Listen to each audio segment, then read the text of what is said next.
Comscore नुसार आता isakal.com आहे देशातील नंबर 1 ची मराठी न्यूज वेबसाईट। प्रत्येक अपडेटसाठी isakal.com ला नक्की भेट द्या। सरपंच संतोष देशमुख हत्या प्रकरणातील आरोपी कृष्णा आंधळे नाशकात दिसल्याचा स्थानिकांनी दावा केलेला आहे। नाशिकच्या गंगापूर रोड परिसरातील सहदेव नगरच्या दत्त मंदिराजवळ कृष्णा आंधळे दिसल्याचा दावा करण्यात आलाय। पोलिसांचं पथक परिसरात दाखल झालेलं आहे आणि आता कृष्णा आंधळेचा शोध सुरू आहे। तर आताच्या घडीची सगळ्यात मोठी बातमी आपण पाहतोय। सरपंच संतोष देशमुख हत्या प्रकरणातील आरोपी कृष्णा आंधळे हा नाशकात दिसलेला आहे। गंगापूर रोड परिसरात तो दिसलेला आहे। त्यामुळे आता पोलिसांचं पथकही त्या ठिकाणी दाखल झालेलं आहे आणि आता गावोगावी त्याचा शोध घेतला जातोय।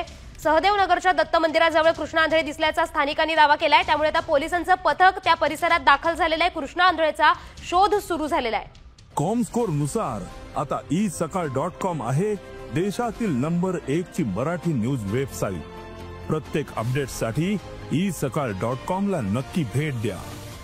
पोलिसांकडून सर्च ऑपरेशन आता सुरू आहे। कृष्णा आंधळे नाशिकमध्येच आहे का असा आता सवाल उपस्थित होतोय। आताच्या घडीची सगळ्यात मोठी बातमी आपण पाहतोय।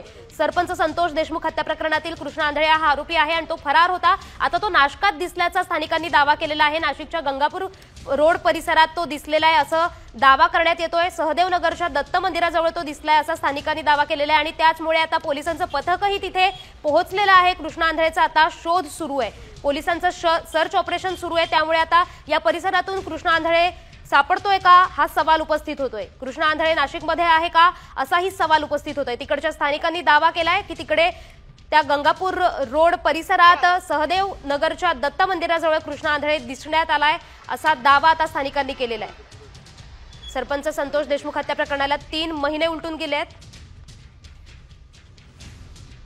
परिसरामधल्या सहदेव नगरच्या या दत्त मंदिराच्या जवळ दिसल्याचा दावा स्थानिकांनी केलेला आहे आणि आता स्थानिकांच्या दाव्यानंतर पोलिसांचं पथक या ठिकाणी दाखल झालेलं आहे आणि या सगळ्या कृष्णा आंधळेचा शोध आता पोलिसांकडून सुरू करण्यात आलेला आहे।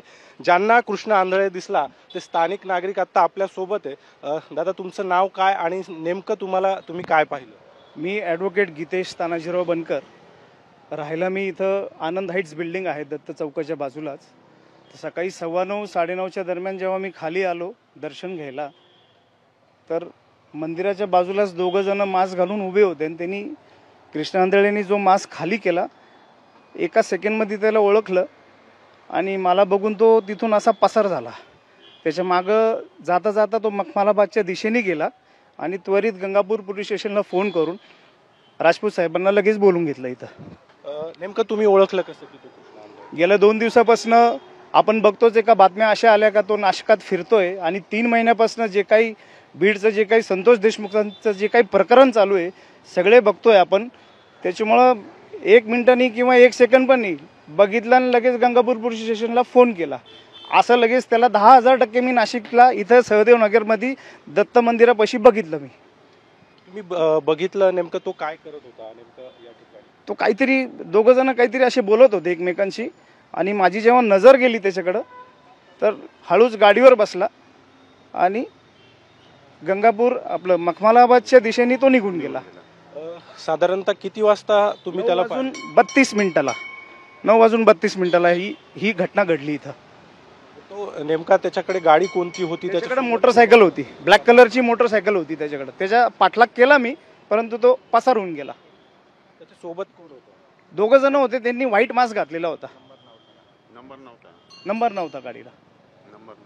पण तो इथे नेमका कुठे उभा होता, काय करत? त्या फांद्याच्या खाली उभा होता तो। अच्छा, काय करत होता? इथं वर्दळ सकाळी आणि संध्याकाळी खूप असती। दत्ताचं मंदिर आहे, ज्येष्ठ नागरिक सगळे लोक इथं सकाळ संध्याकाळ येत असतात। हे मंडळाचे अध्यक्ष सागर भाऊ यांना सुद्धा फोन केला, बंडू काकांनाही फोन केला, सगळ्यांना फोन केला आणि त्वरित इथं बोलवलं। त्याच्यामुळं ही घटना खूप गांभीर्याने सगळ्यांनी घेतली पाहिजे। पोलिसांचं काय म्हणणं आहे आता? पोलीस आता तपास करतात आहे आणि त्यांचं जे काही इन्व्हेस्टिगेशन आहे ते करून काय असेल ते सांगतील।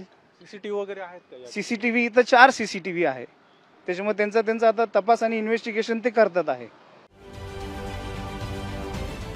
महाराष्ट्रातील सर्व बातम्यांचे विश्वासार्ह व्यासपीठ सकाळच्या सर्व सोशल मीडिया प्लॅटफॉर्मला लाईक, फॉलो आणि सबस्क्राईब करा। तसंच सर्व नोटिफिकेशनसाठी बेल आयकॉन प्रेस करायला विसरू नका।